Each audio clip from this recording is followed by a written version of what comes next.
Hello, my dear friends, and welcome to Dr. Monkey, where we laugh together and cry together, but hopefully take something away to treat each other a little better.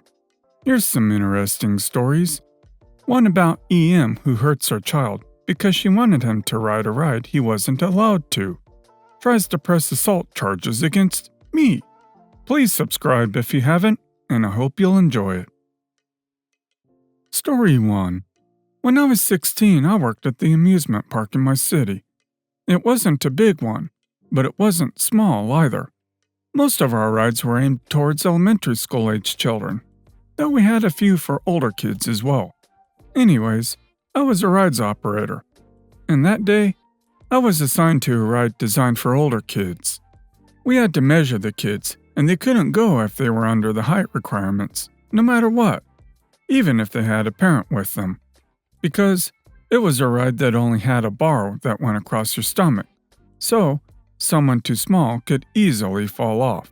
Entitled Mother, who we'll call EM, and her entitled brat are in line, and I can already tell the kid is going to be too short to ride without even having to measure him. He's pretty far back, so I know it's going to be 1 or 2 runs before he makes it on. So after I'm done loading, I tell EM that her kid is too short for the ride, and that they should go try a smaller version of it on the other side of the park. She looks at me with the dirtiest stare ever, and just says, "We're gonna wait here." Now, I have to run my ride because I need to meet certain times, so I don't argue.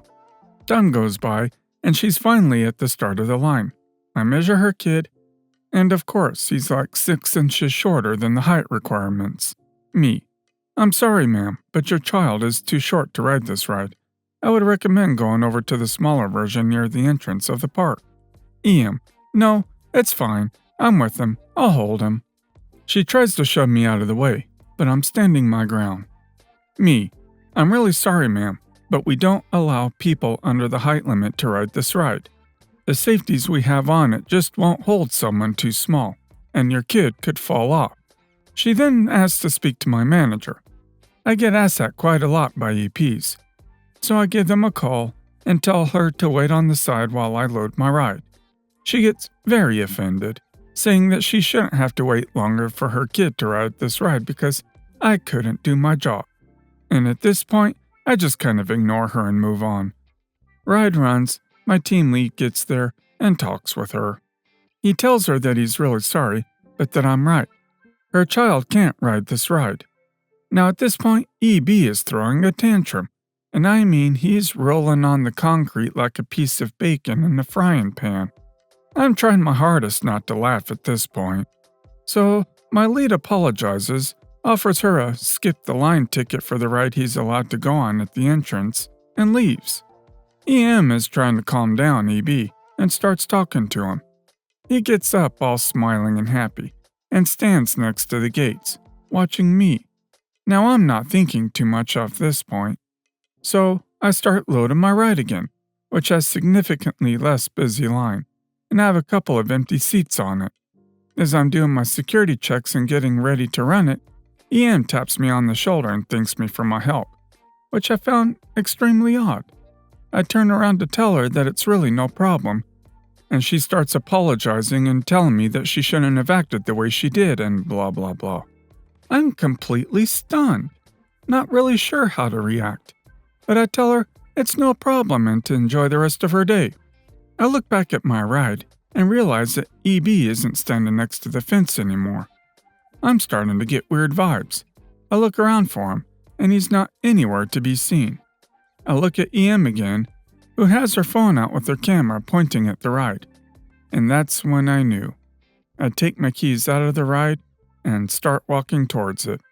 It's kind of a swing type thing, so I couldn't see the back from where I was standing, but I knew darn well EB had snuck on. EM starts panicking and asking me what I'm doing and why I'm not running the ride.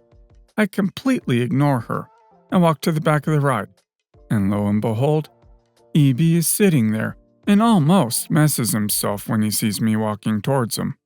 He didn't have the bar properly locked at all, and would have flown right out as soon as I'd started the ride. Now, I'm mad. And I mean mad. I mean, I could have gone to jail for manslaughter right here and there. I just look at him and very sternly tell him to get off my ride. He tells me he can't and he needs help, which is fair. I mean, I don't even know how he managed to get on in the first place. But I grab him and put him down, and he starts sprinting towards his mom crying.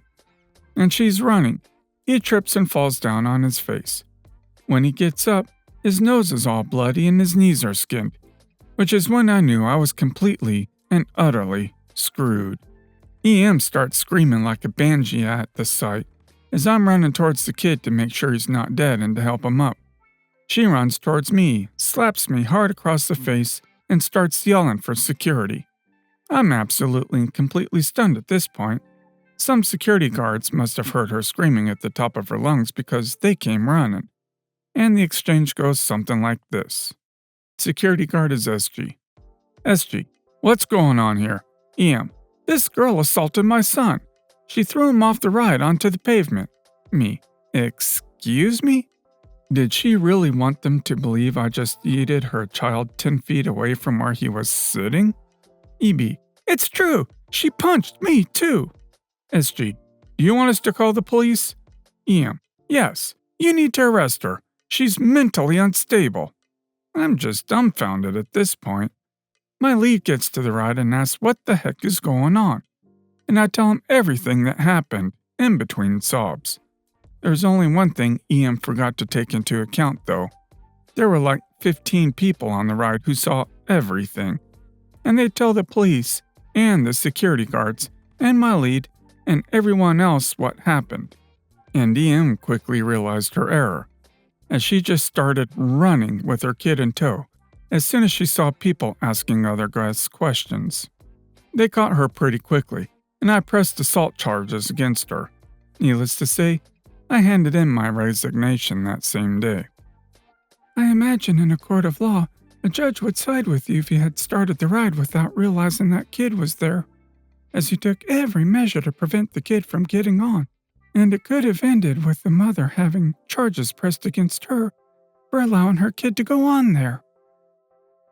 Story 2. My school had a talent show yesterday. I'm Ace Frehley in the KISS tribute band, and I came up with a guitar solo to go along with the song Shock Me. So we played Shock Me. We were towards the end of the show, and the people before us went up. They had 9 people in the group, and they were doing a dance number. They were really good, and I got nervous that the audience would be underwhelmed when we went out.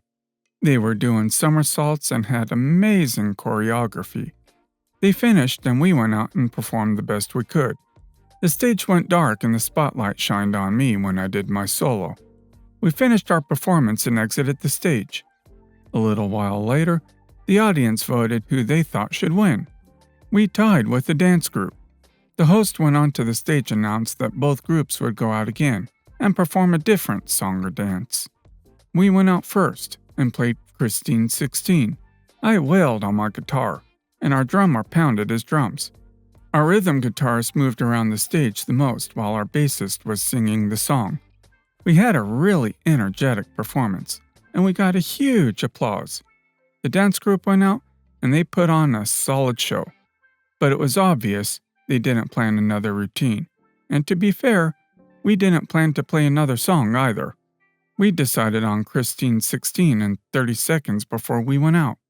The audience voted again, and it was close, but we won by a few votes. We accepted our prize, which was a gift card to the pizza place by our school, and the show was over. The audience went to the parking lot, and my band and I went outside so we could get ready to go home. The dance group came up to us and congratulated us. My mom's friend came over and started to lecture us about playing Christine 16. She said, "My son doesn't need to hear that crap," then demanded we give her our prize for corrupting her son. We refused, as she started to flip out.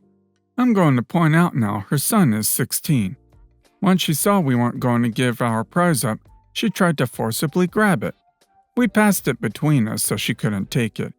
It came to me and she tried to grab wrist, and that's when some other parents got involved and separated her from us. She yelled at us a little more before she left too. This morning, I woke up, brushed my teeth, and went to the kitchen.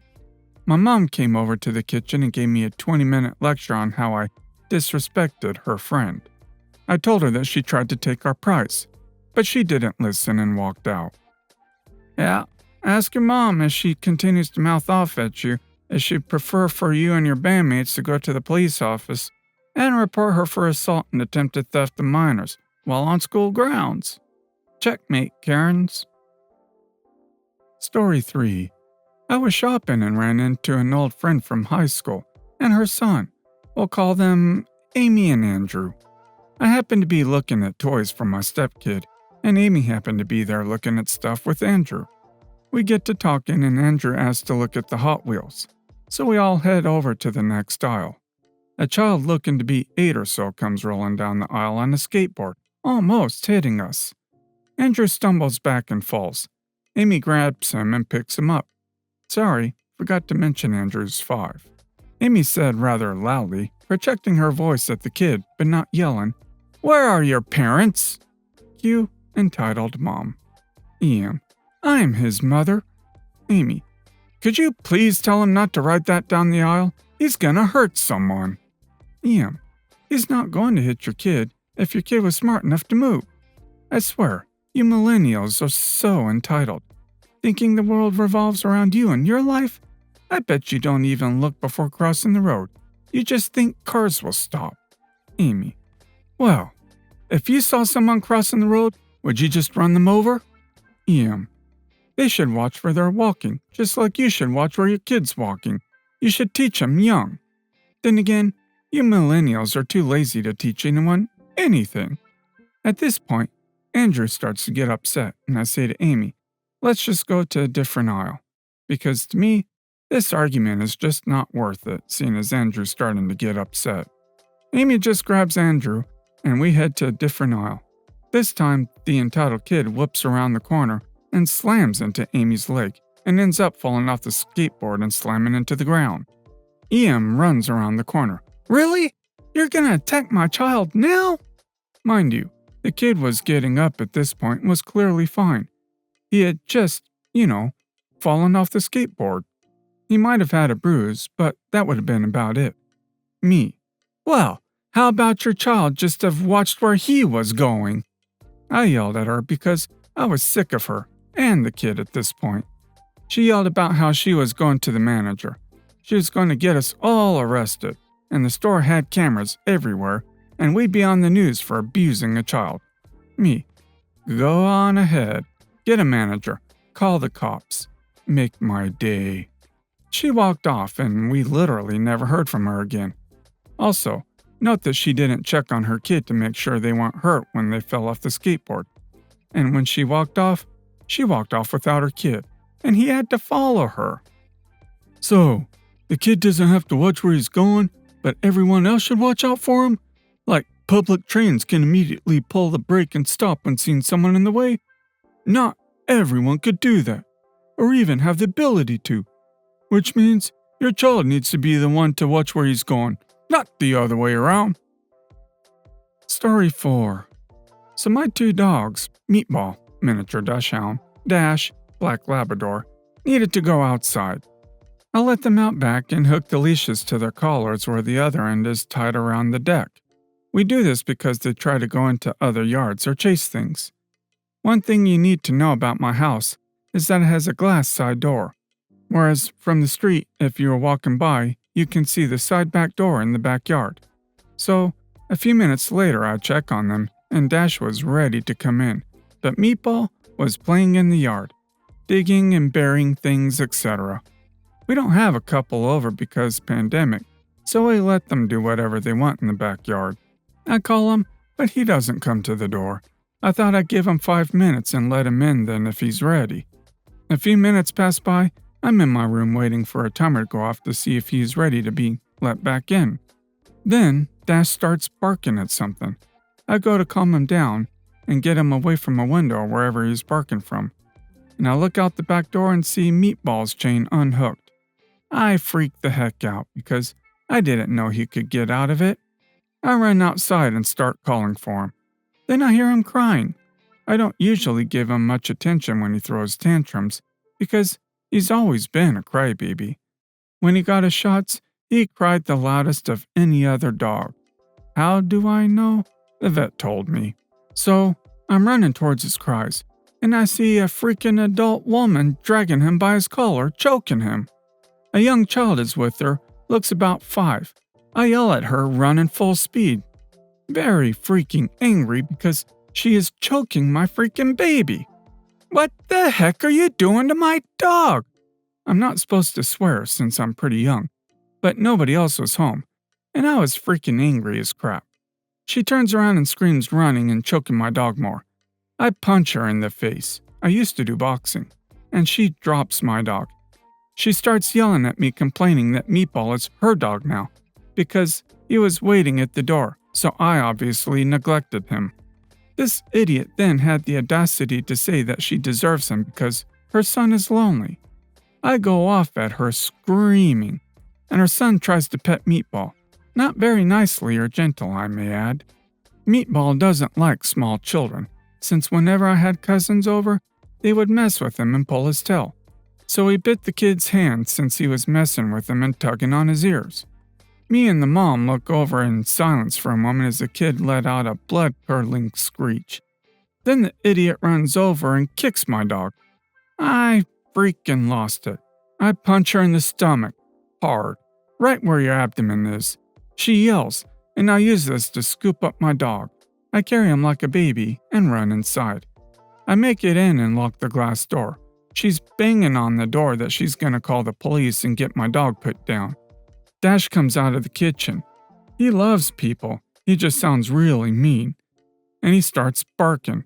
The mother is obviously scared of this, so I open the door slightly, and he runs out barking. This scares her off as I call Dash back in. Did not harm her, just barked and jumped around as he usually is when he's excited. We will see if she calls the police. I am just so mad right now. Update. Meatball just had a seizure a few minutes ago, probably from being choked now that he got through it. I'm comforting him and telling him how brave he is for making it through. Update 2. The idiot did call the police, but due to your guys' advice, I asked my neighbors about it. They saw her trespass and drag my dog away, and they were coming to tell me. That's when my confrontation happened. Some friends saw us arguing. We presented evidence we had. They asked my parents if I wanted to press charges. I said no because of her child. I think she was a single mother. Apparently, her story was that she was walking by with her son, and our dog was struck and beaten. So she ran over and unchained him from his post, and then I came out and assaulted her. Then the dog bit her son, and when she tried to protect my dog from me, my other dog came out and attacked her. I didn't hear much of the things that happened with the police, since my parents handled that part mostly. I gave my statement and told them about the neighbors and the friends seeing. Update 3. You guys seem really mad that I didn't press charges. I agree with you. I should have. I was just focused on the moment, and when the cops were putting her in handcuffs, she made it very clear she was a single mother. I was just worried about the kid, since I remember my parents divorced when I was little, and it didn't help me at all. So, I was trying to spare this kid the pain of that. But at least she now knows I will not hesitate to hurt her as she comes into my property. You should call the police yourself. They stole your dog from your yard and then abused the little guy. Of course, she deserved getting punched because she refused to give you your dog back. And the kid deserved to get bit for the abuse. How else would a dog defend himself? Be proactive. That woman will lie her rear off if she calls. You call first and tell the truth. Well guys, that's all for today. If you like this video, please consider subscribing. And if you missed the last episode on the channel, I'm gonna link it right here. The story's about a crazy OP's neighbor who decided OP is her babysitter and kept sending her little son to her. Check this out if you haven't, and I'll see you next time on Dr. Monkey.